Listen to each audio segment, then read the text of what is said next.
What up, everybody? Welcome back to another episode of the MLB Swing for the Fences show here on the Run Pure Sports YouTube channel, talking Tuesday's 12-game slate. Another big one after last night, breaking it down as usual on a Tuesday afternoon with Mr. Steve Boyton.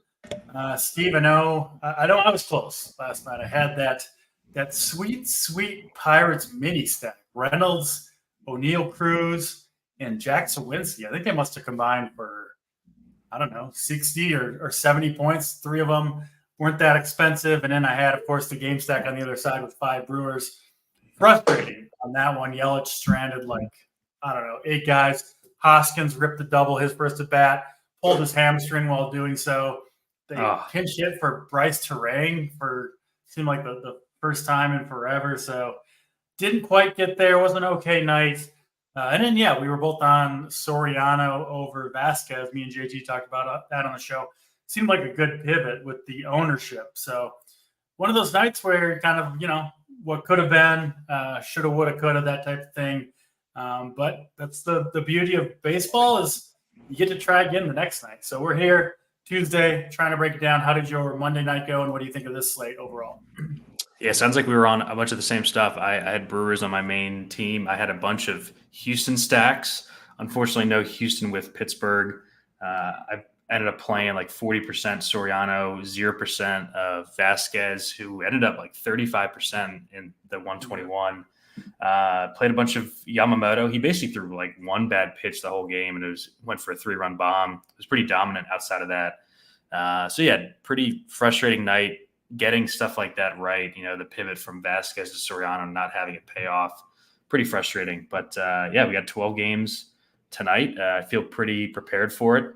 And some interesting spots, like we were saying before we went live, it's a deep pitching slate. Obviously, with 12 games, we got 24 teams on here.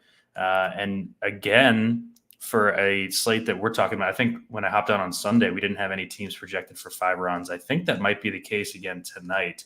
If so, they're just barely over 5. So lots of team totals like really crunched up, which I think benefits guys like us who like have our own takes and we're not just going by the team totals for who we're playing. So excited to get into it.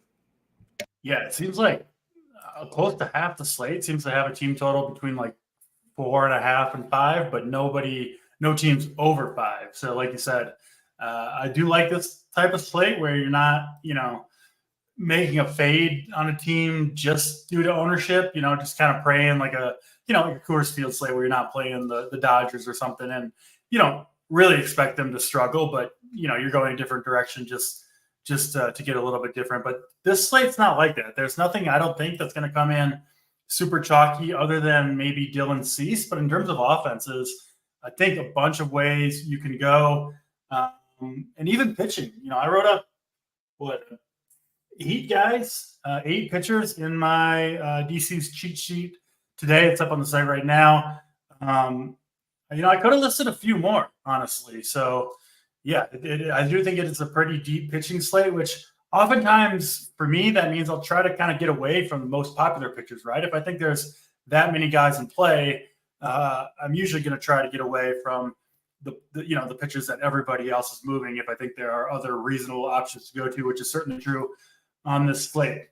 We'll talk through it all, of course, game by game, as we always do. And then we'll do stacks, pitchers, home runs, plays of the day at the end of the show, assuming we get the likes to a reasonable level. So hit the like button if you haven't yet done so. It does really help us out here on the show.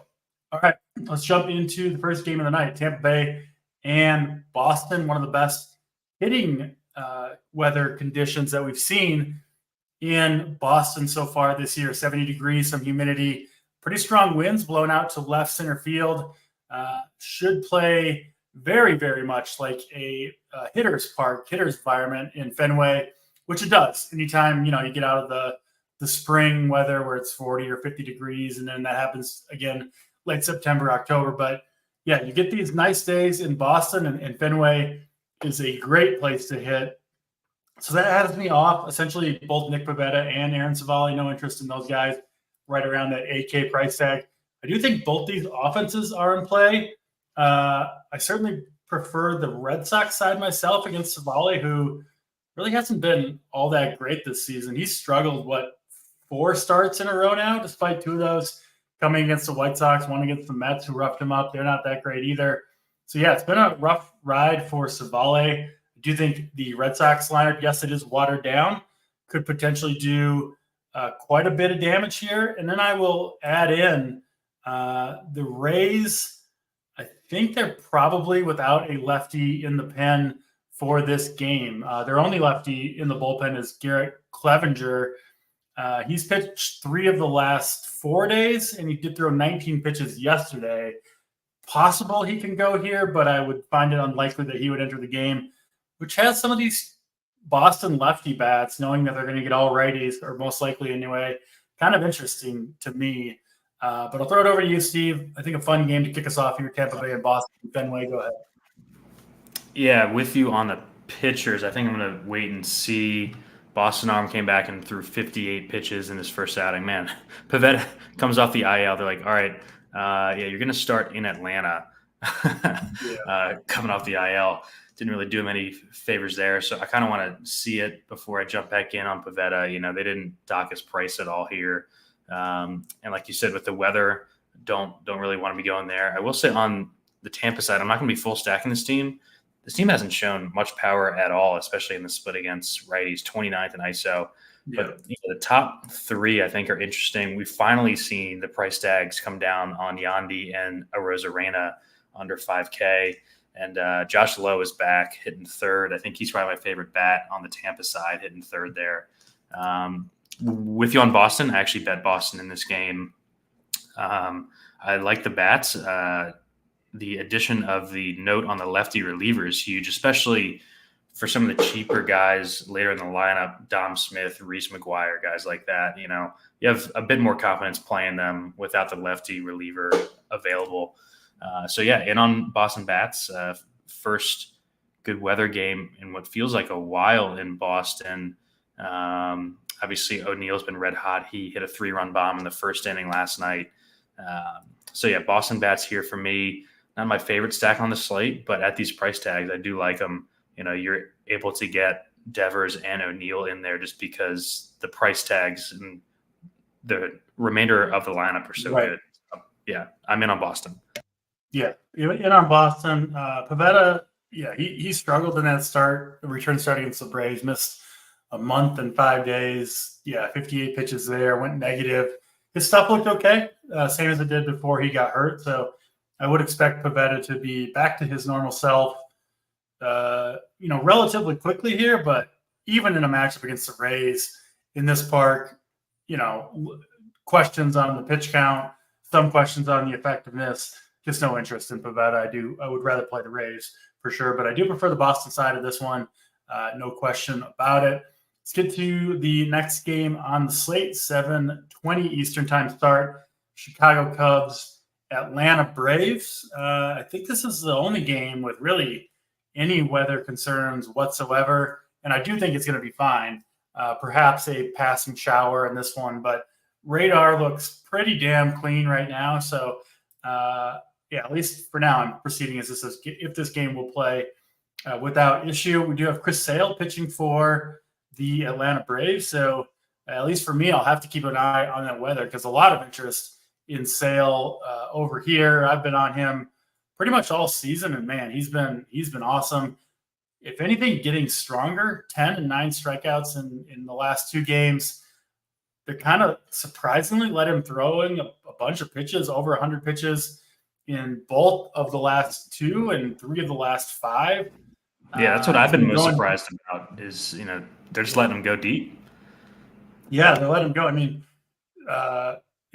threw 7 innings in 3 of the last 5 starts, 6 and 5 innings. He's going 5, 6, 7 innings pretty much every time out.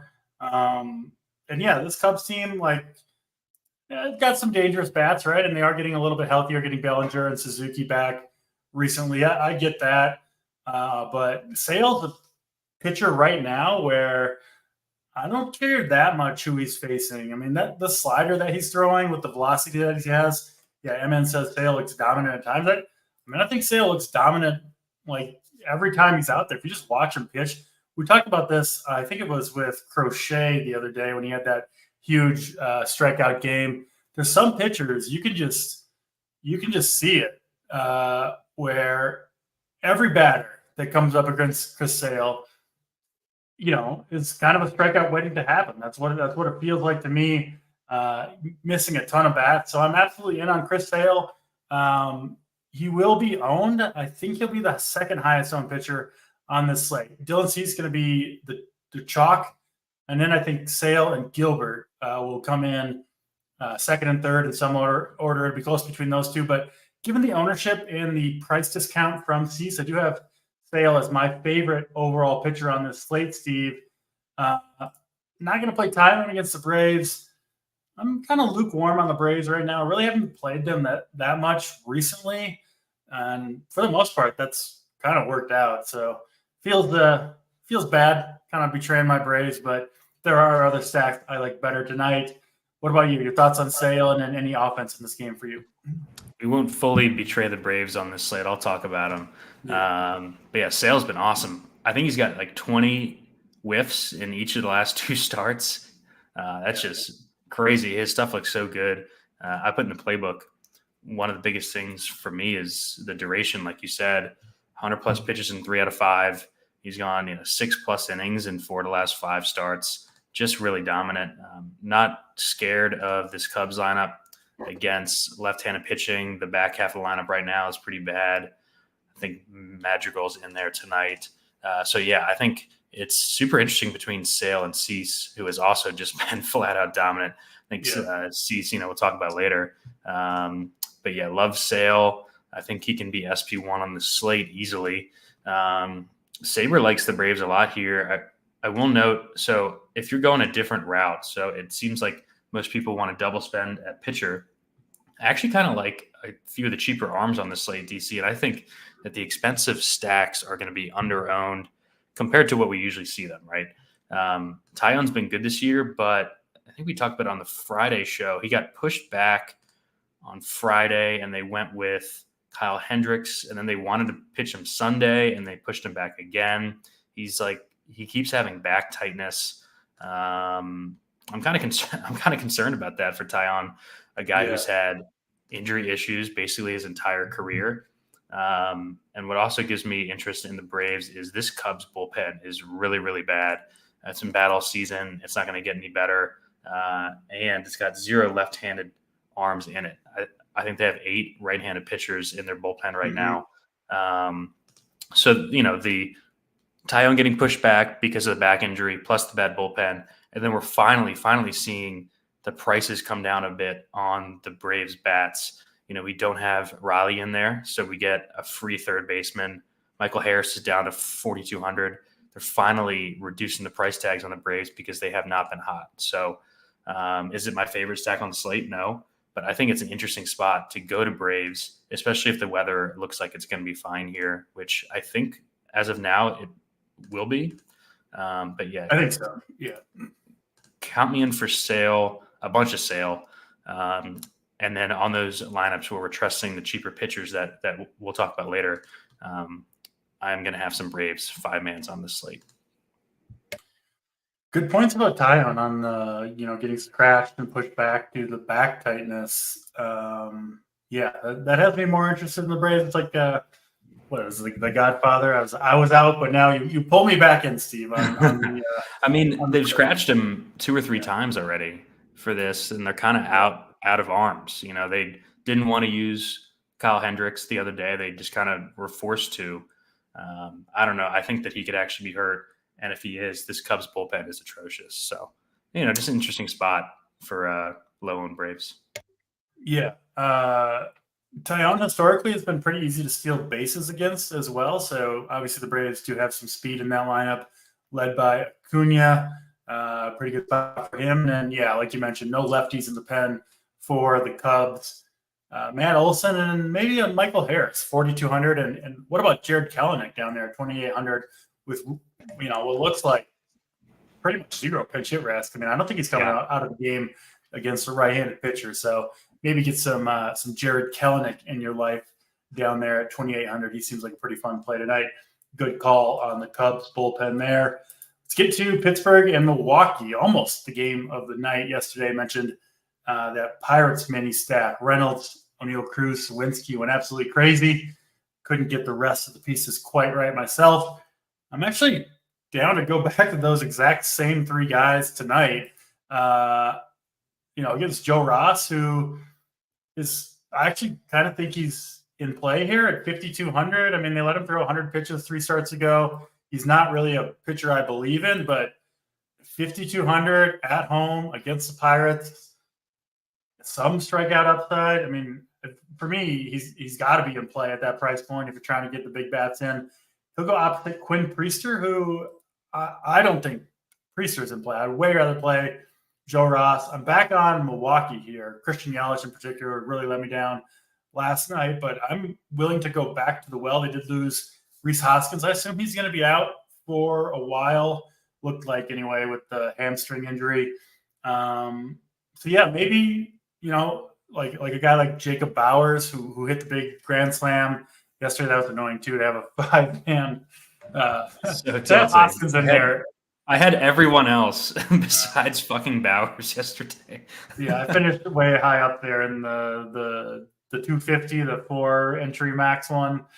And I think I would have won if I had Bowers over Hoskins, but say la vie.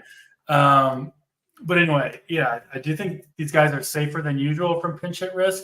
Kind of looking at that top 6 and then maybe Chourio down there in the 9 hole. The Brewers couldn't get the running game going yesterday.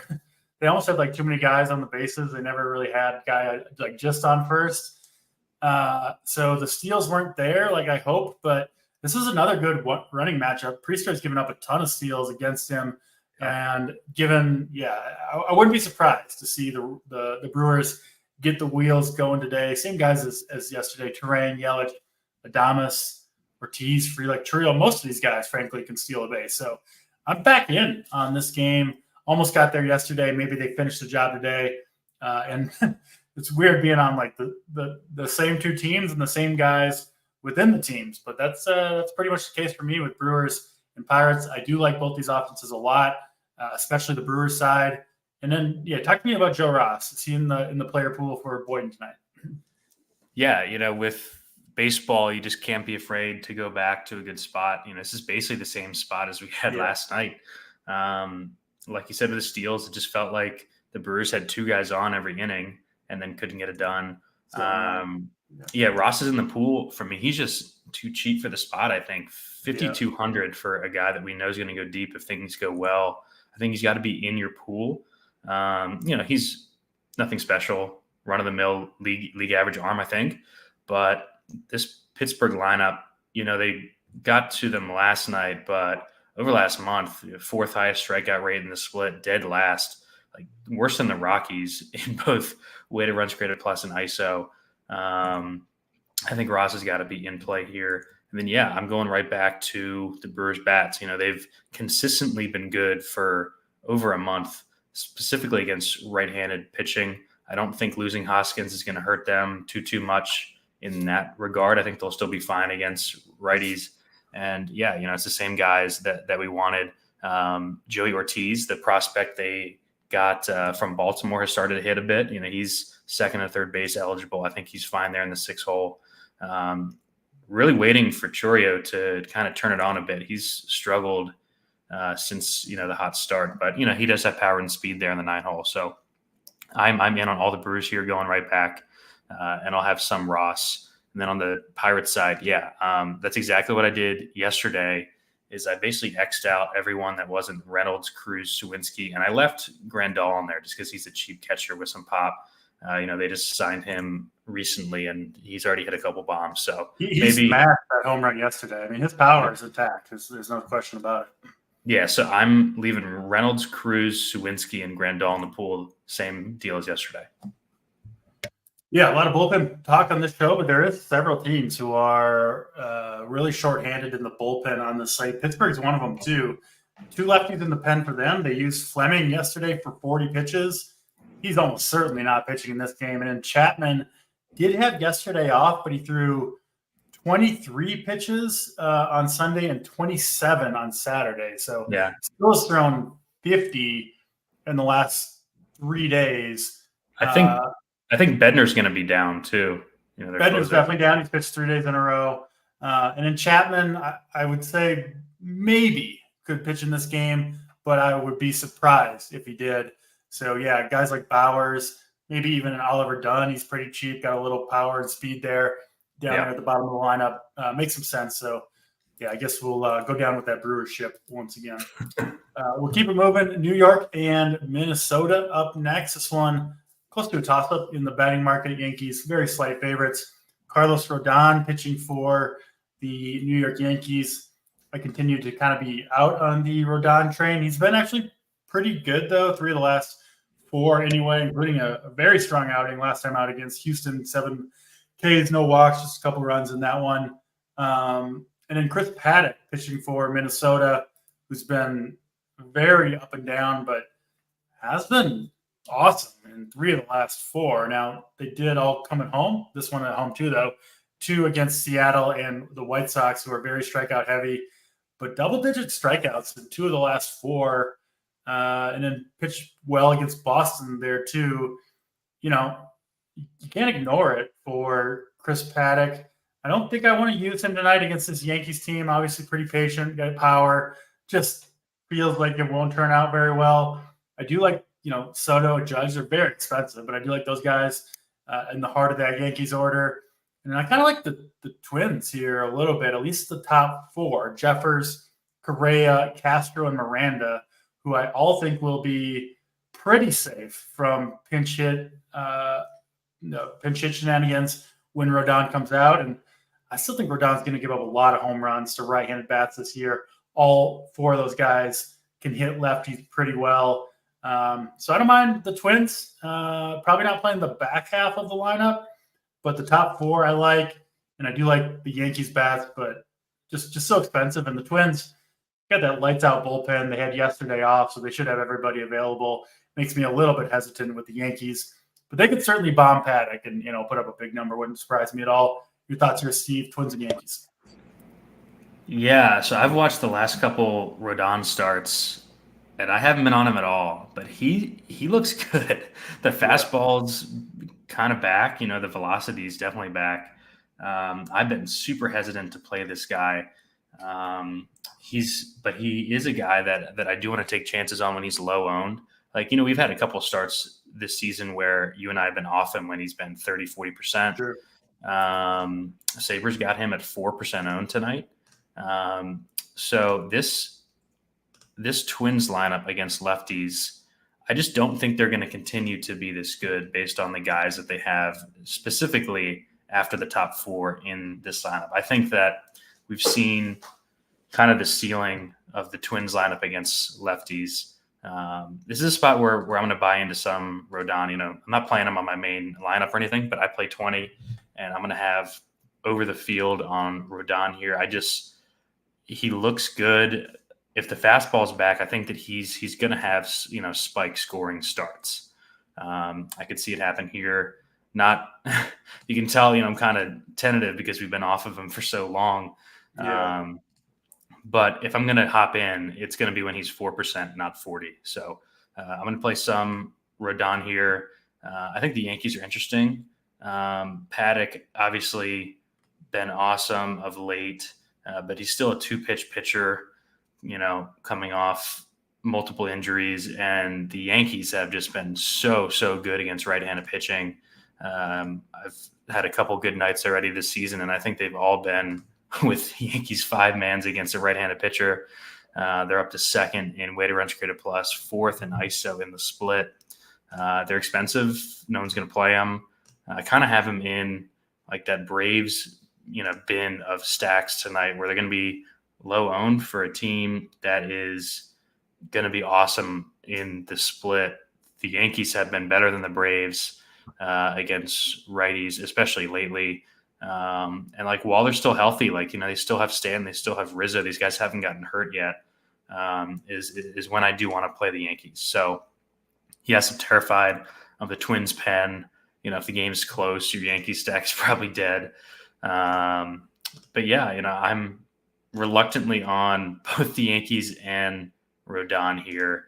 I'm buying in, and I could get burned. I want to sell high on the Twins against lefties with this lineup that I don't think is as good as it's been.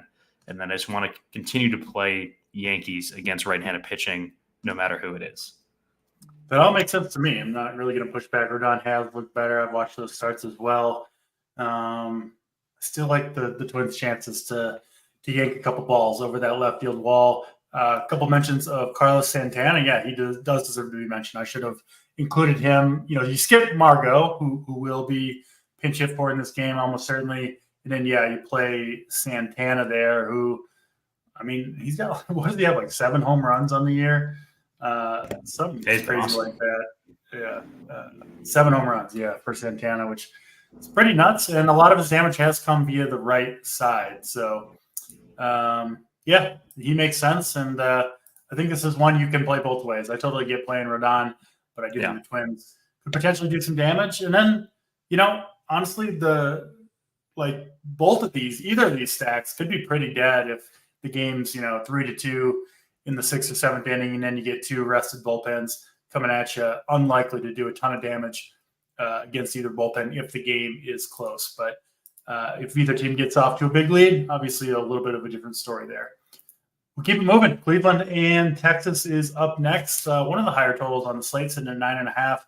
Jack Leiter, college sensation, top draft pick, will pitch for the Rangers. Man, this dude, he's got some talent. You can see it, but the results at the MLB level and at the, just general pro baseball level to the minor leagues too, have not really been there for Jack Leiter. Tons of walks and home runs and steals against him everywhere he has gone, which has me very, very interested in this Guardians team. Obviously not the greatest place to hit in Texas, but Leiter, that's the 3 things you want, right? You give up walks, you give up bombs, you give up steals. That's how you really rack up fantasy points. And so, until we see Leiter actually produce something at the big league level, I kind of want to bet against him. So I like this Guardians team. Speaking of bullpens, the Rangers appear to be another team with 0 available lefties in the pen tonight. They have, just the one guy, Jacob Latz. He's pitched the last 2 and 3 of the last 4 through 21 pitches yesterday. Almost certainly not going to pitch in this game. So, they all suck anyways. Everyone the Rangers take out of the bullpen has been terrible this year. Yeah, no Brennan tonight. I was planning to play Will Brennan. But they got other lefties, Florial, Bo Naylor down there at the bottom of the lineup that are cheap, that should be safe. I like the heart of this lineup: Jimenez, Ramirez, Naylor. Manzardo's cheap, hasn't done anything yet, but should get going at some point. So definitely in on the Guardian side. Really, almost anyone in this lineup I think is pretty safe from pinch hit risk, but I do prefer the lefties a little bit against Leiter and the guys with speed, especially. And then Ben Lively pitching for Cleveland. He's been solid this year. I'm not really buying that he can keep that up, but I'm kind of off this Texas team a little bit right now. They've been cold for a while. Didn't do anything in Coors Field. Never Florial. Yeah, I can see that.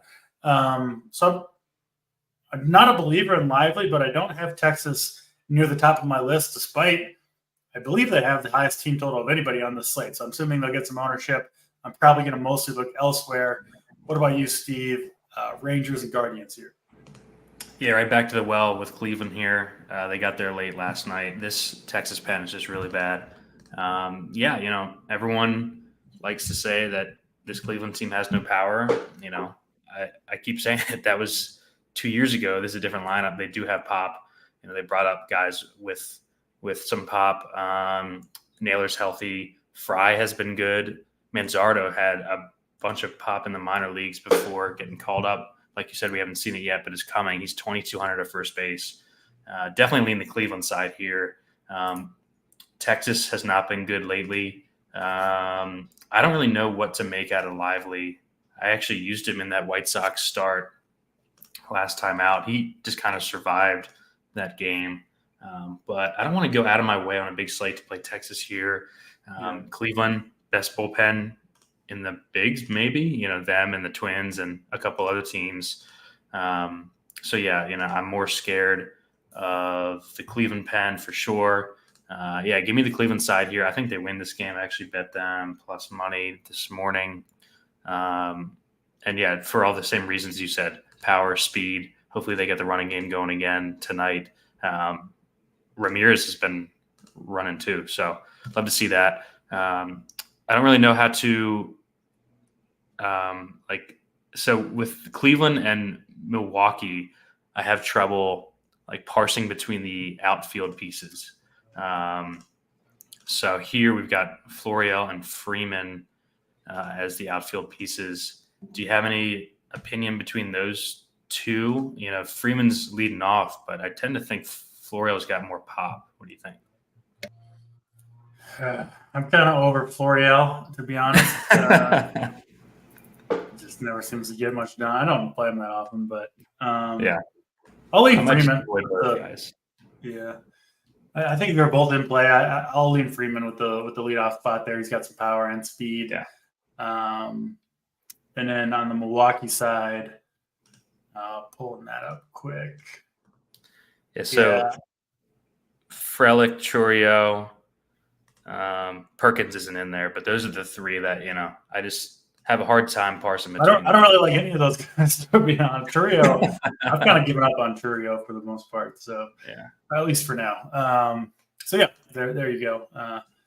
I guess Tyler Freeman, my favorite of the bunch tonight. I'm sure he'll be the highest owned as well, given that he's leading off for the Guardians.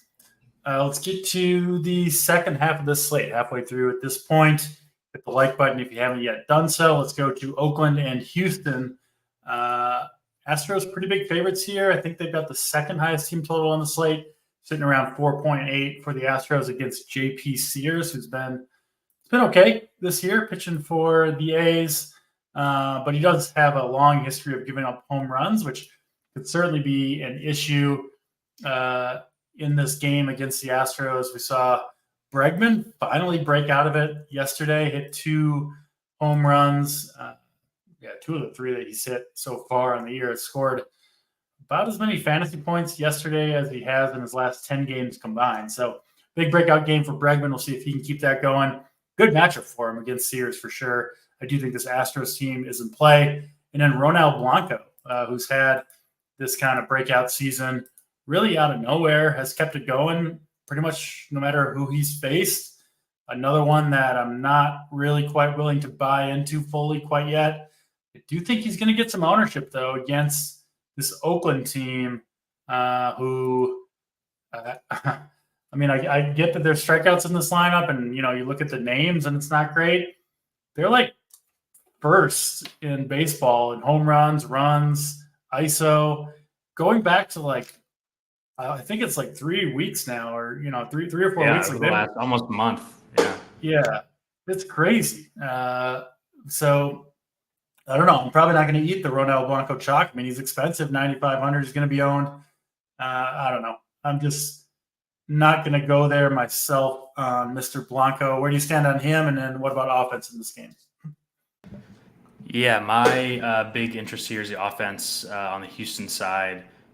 Looks like they're starting to finally put it together. Definitely like them against lefties more. Their entire lineup hits lefties well, especially their 3 lefties, Tucker, Alvarez, and even Singleton has been pretty good left on left this season. They've scored 9 runs in back-to-back games. I think Houston, my favorite stack on the entire slate.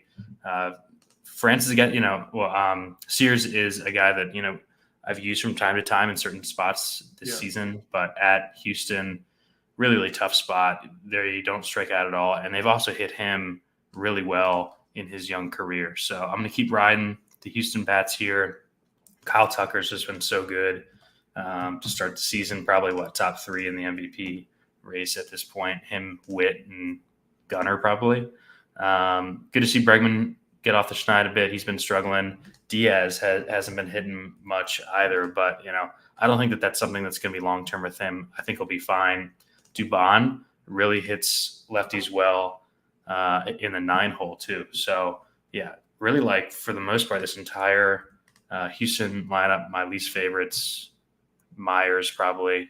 And then, yeah, on Blanco, I haven't played him at all this season. He's been frustrating to fade because I feel like he just kind of tiptoes his way through games. He walks a ton of guys. He had 4 walks and 5 2/3. I actually stacked the Yankees against him in his last start and was in deep shit basically the entire game and didn't give up anything. It felt like so super frustrating. I will not be playing any of Blanco here at 9,500. There's no chance I'm playing him over Sale. I like Logan Gilbert at home more than him. I'm going to let other people play Blanco here. The regression's coming, and yeah, I mean the A's have just been so good. This current version of the lineup is just so different than what they broke the season with, right? They've got Toro leading off there. Rooker's hitting third now. They called up Soderstrom, who can hit. Geloff is actually back tonight. I'm not sure. I don't think he was in the lineup last night. So, they got him back as well. Yep. So, yeah, I think I'm going to leave Oakland mini stacks in the pool, specifically the cheap guys, just because they make some stuff work. So, I'm not going to be in on Blanco, and Houston will probably be my main 5-man on my 121 lineup tonight. Yeah, if you do want to play lefties against Blanco, I don't think it's the craziest thing to take some bats against Blanco again. We both really just don't believe he can keep this up. The only lefty in the pen for Houston is their closer, Josh Hader, who's obviously probably not going to come into this game unless it's, the 9th inning or a high leverage situation in the 8th, something like that. So, yeah, like Bleday, Soderstrom, Kyle McCann. They do have some cheap lefties that you can play against Blanco. And, yeah, I wouldn't be surprised to see Oakland, put up another big game. They're obviously capable of it. They've got a ton of power. And Blanco, regression's coming for this guy. Whether it's tonight or not, we'll see. But it's coming at some point for Nel Blanco. There's no question about that. So, yeah, a really interesting game here. I'm with you on the Astros, and I don't mind getting some A's in there as well.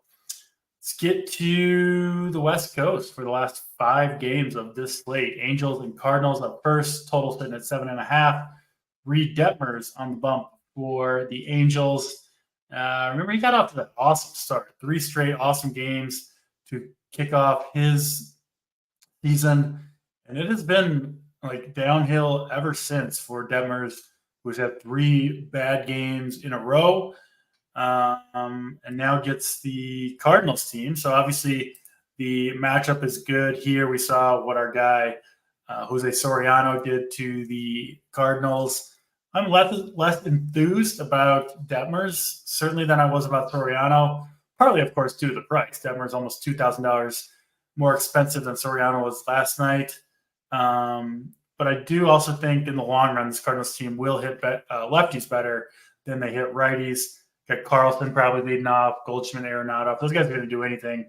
It's probably going to come against left-handed pitchers. So I'm not playing Detmers at 8,300. I do play a lot of pitchers against the Cardinals, but I'll take a pass on Detmers tonight. Sonny Gray, I do think, is definitely in play against this Angels team. Coming off that rough outing against Milwaukee, I really wouldn't hold that too much against him. Would expect the normal Sonny Gray tonight.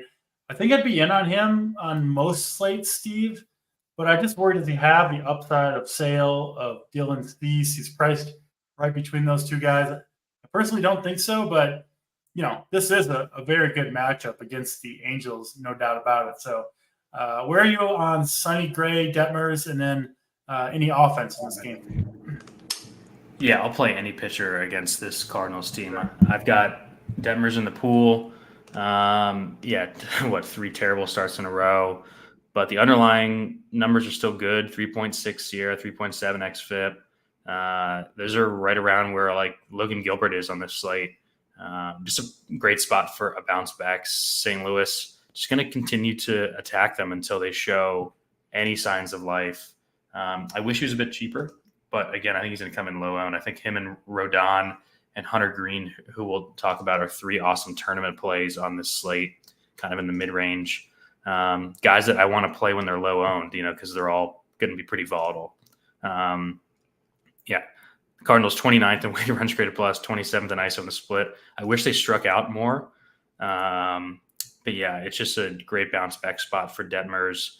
So I'll be playing him. And then Gray did not make my pool. Combination of price and who he's around, right? Like I have a ton of confidence that both Cease and Sale are going to crush tonight. And I think that they hit ceiling outcomes more often than Sonny Gray does, if that makes sense. So, I just have more confidence, A, in both those guys moving forward, and B, that, they put up this slate breaking score on this specific slate. Yeah, if you're paying for pitching, I don't think like the 22 that Sonny Gray might get you might not be enough with the scores that we expect Sale and Cease to put up, which is really the only knock against Sonny Gray. I do think he's going to pitch well in this game. Just maybe won't get the amount of strikeouts that those guys are looking at. Up next, Cincinnati and Arizona. Hunter Green pitching for the Reds. You just mentioned him. Sounds like you have some interest there against this D-backs team. I get that. A team that's not nearly as good against right-handed pitching as they are against lefties. So I'll leave Hunter Green to you. He didn't quite make my list, but might be able to be talked into him at that $8,600 price tag. And then Slade Ciccone pitching for the D-backs, who I actually think is better than most people think he is. Now, I'm not saying he's, some Cy Young candidate or anything like that, but I do think he is a reasonable MLB arm. Has pitched fairly well so far. And it's cheap, $6,300 for Ciccone against the Reds team, who obviously can do damage in a hurry with some of the bats there, but also has a lot of strikeouts in the lineup and just hasn't hit well in general lately, and especially outside of Great American Ballpark kind of on the year. That'll probably be a kind of a theme for them throughout the season. They kind of remind me of not quite the Rockies where they go on the road and they become a much better target, but maybe second or third on the biggest home road differentials. I do think Ciccone at 6,300 is a reasonable punt play if you got some bats or an ace that you want to pair him with. And then sounds like you're on Hunter Green, so not a ton of interest in the bats here for me outside of Ellie De La Cruz and then maybe Will Benson. Talk to us though, Steve.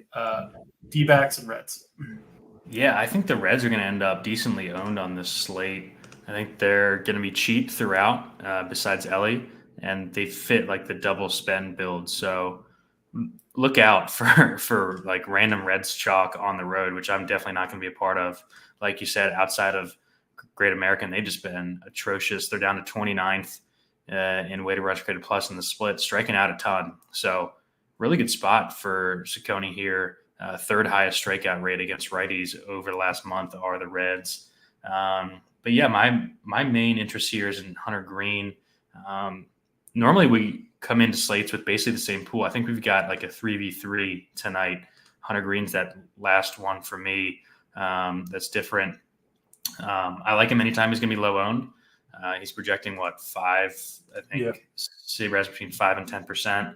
The majority of his starts early this season have been at home at Great American. 6 of his 8 starts have been at home. Obviously, a terrible mix for the style of pitcher that he is, which is contact in the air when people do make contact.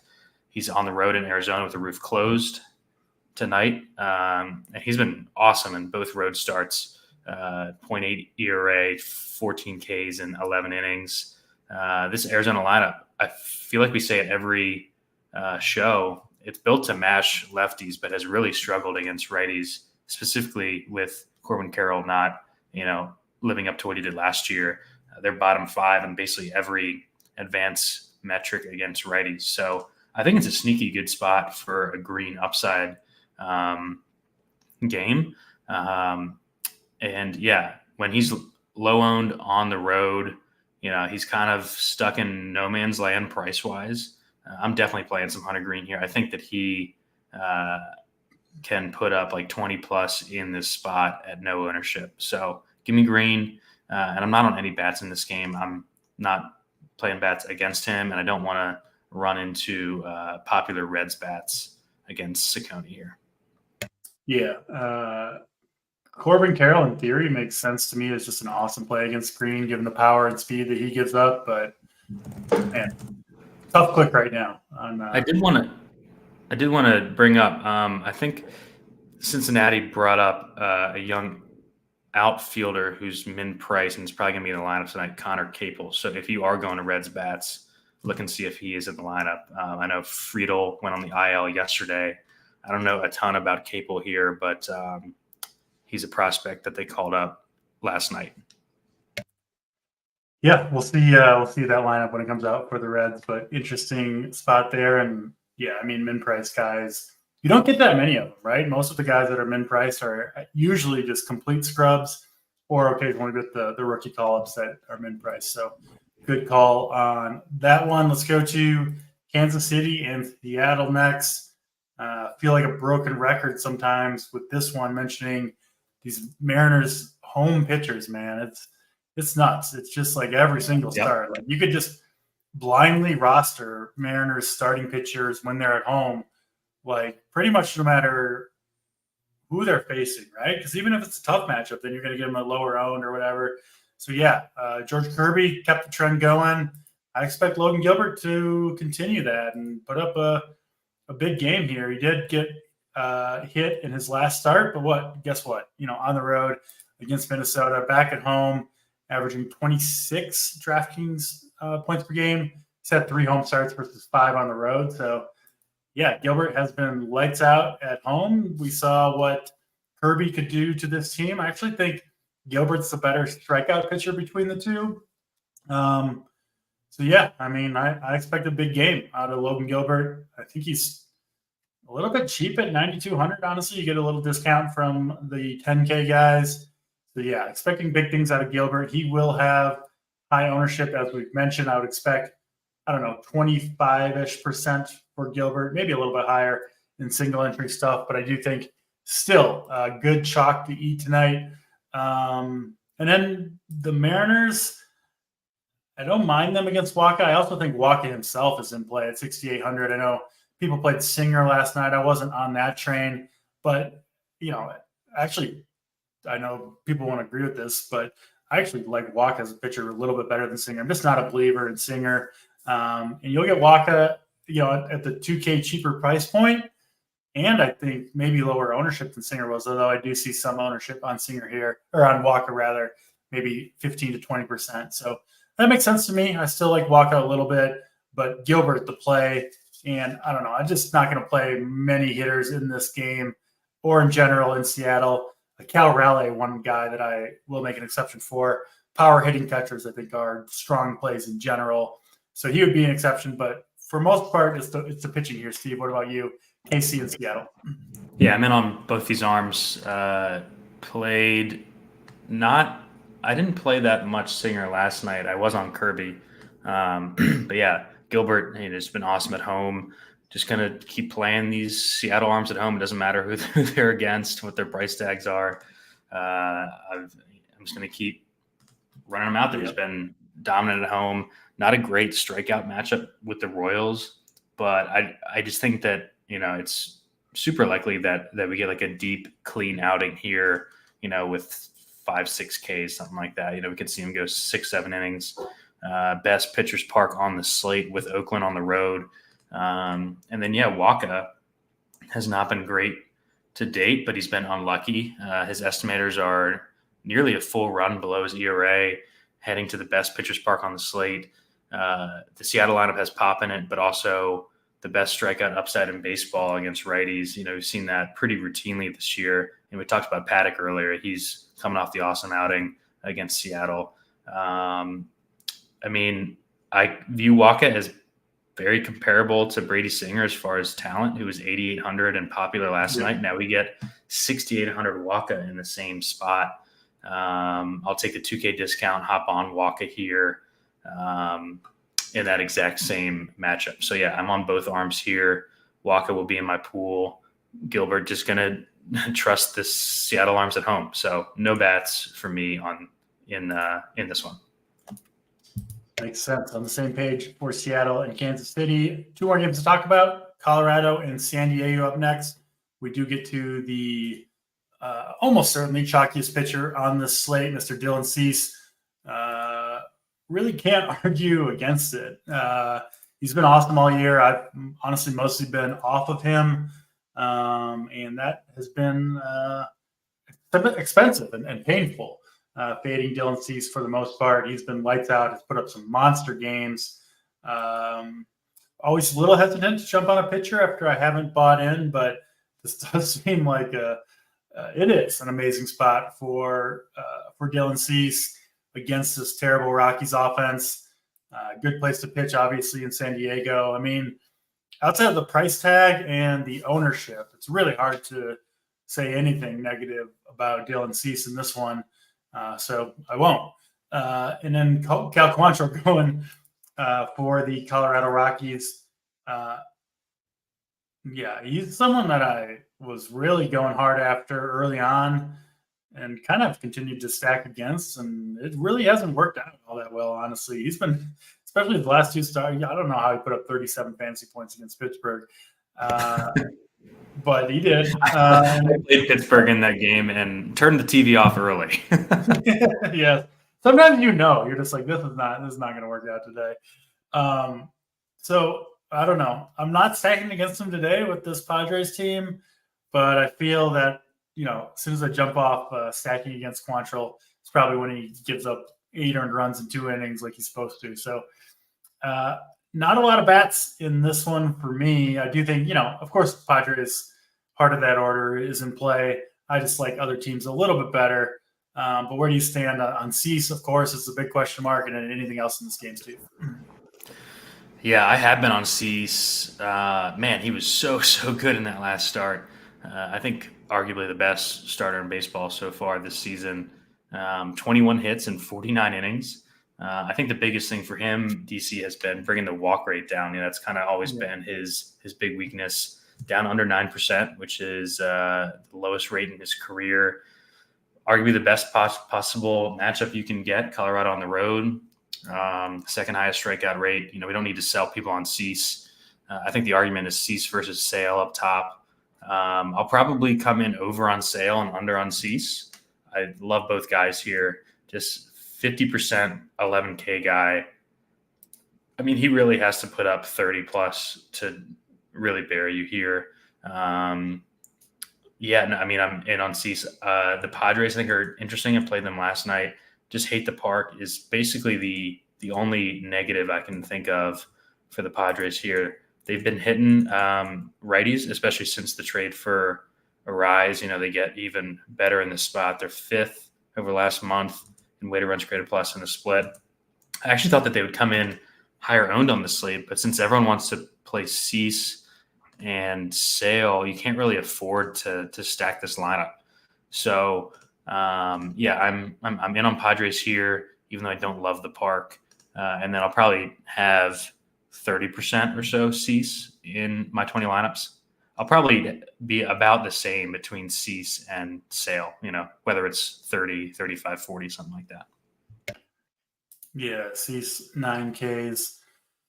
Wouldn't shock me at all. I think that's a reasonable bet. I do think you're kind of buying high on Cease. I mean, I wouldn't be betting against him right now. That's I wouldn't be taking the under. That's for sure. Part of the reason I haven't been on him, I've just been expecting the walk rate to kind of resurface. But he seems like, he's kind of like the right-handed Blake Snell, where they just kind of find something and they can ride that wave for a long time. And then when it's bad, it's real bad. So, yeah, Cease certainly seems like he's absolutely dialed in at the moment. Let's get to the last game on the slate. Dodgers. Want to mention one more thing. If we were on with JT Hayes, he definitely would mention this. Career high 113 pitches for Cease last time out. That's probably what JT will post in the chat in about an hour here as a reason why he's not playing Cease. Yeah, Cease is a horse, though. I wouldn't be that worried about that number for Cease, but yeah, we'll look for some more reasons to some straws to grasp to be under the field on Cease once again. I'll probably play him on one of my 4 main lineups, so I'll be a little bit under the field on Cease, and I'm sure he will own me once again. All right, last game of the slate: Dodgers and Giants. Dodgers, big favorites on the road here, sitting around minus 190. Gavin Stone pitching for the Dodgers, who's looked pretty good these last 4 starts. I'm kind of a believer in his to some degree. He'll go opposite Keaton Wynn, who did get off to a good start. And the last 2 starts, -13 against Philly and -9 against the Rockies and Coors.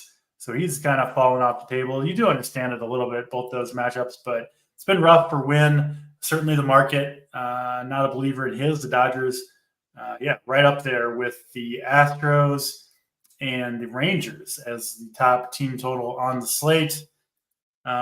We know which Dodgers to play by now, right? It's mostly the top half of this lineup, of course, led by Mr. Ohtani.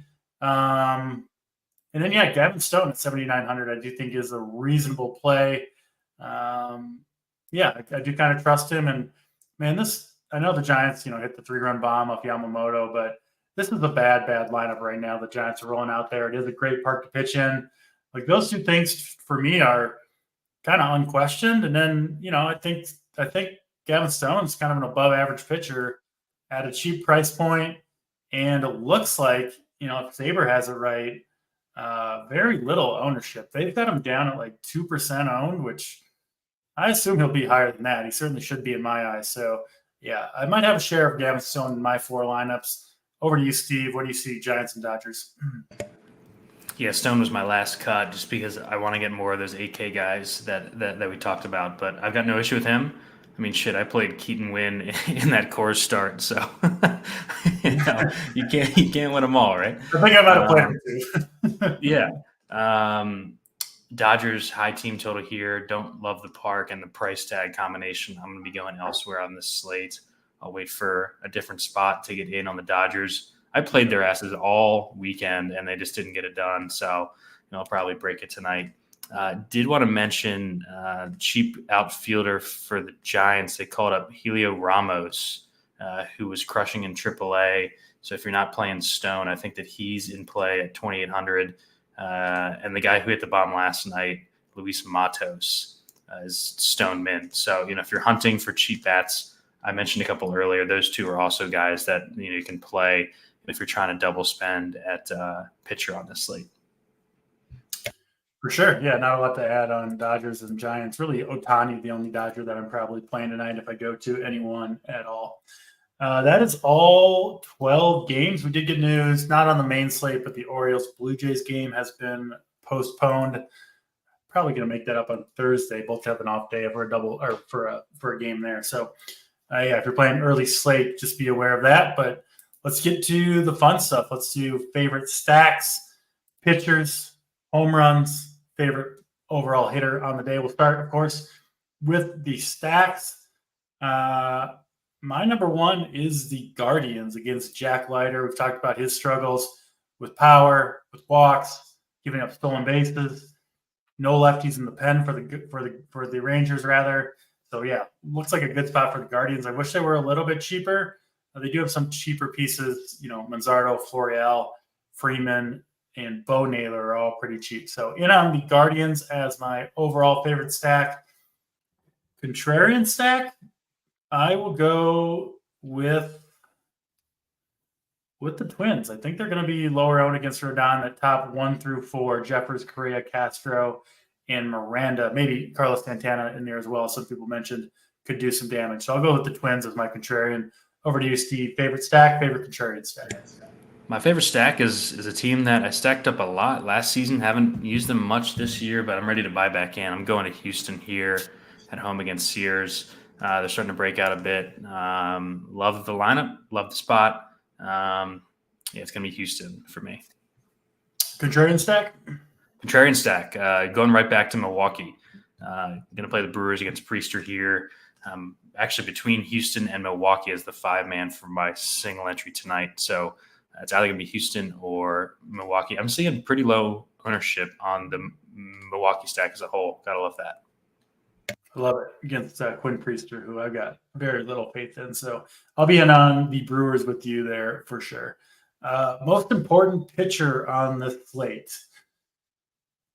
I'm going with Chris Sale here, who I will play. I've got, like I said, 4 main teams. I'll have him at least on 2, maybe on 3. So projecting around 25 to 35% ownership on Sale. I'll be well above the field regardless. Just love what I'm seeing from Sale right now. Expecting a bunch of strikeouts once again.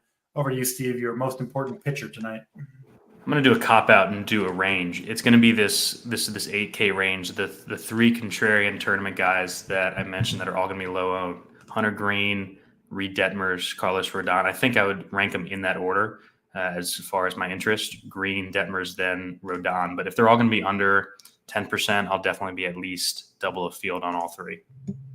All right, there we go. Steve going over the field on the 8K high strikeout pitchers.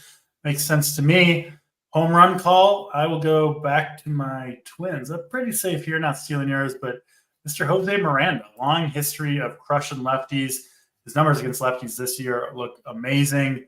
And I just love his swing and his approach against lefties. Hopefully we'll take Carlos Rodon. And you're right, Prosper, I have no respect for Carlos Rodon. I fully admit it. He's on my ass, and maybe he'll do it again tonight. But Jose Miranda, my home run call for today. What about you, Steve?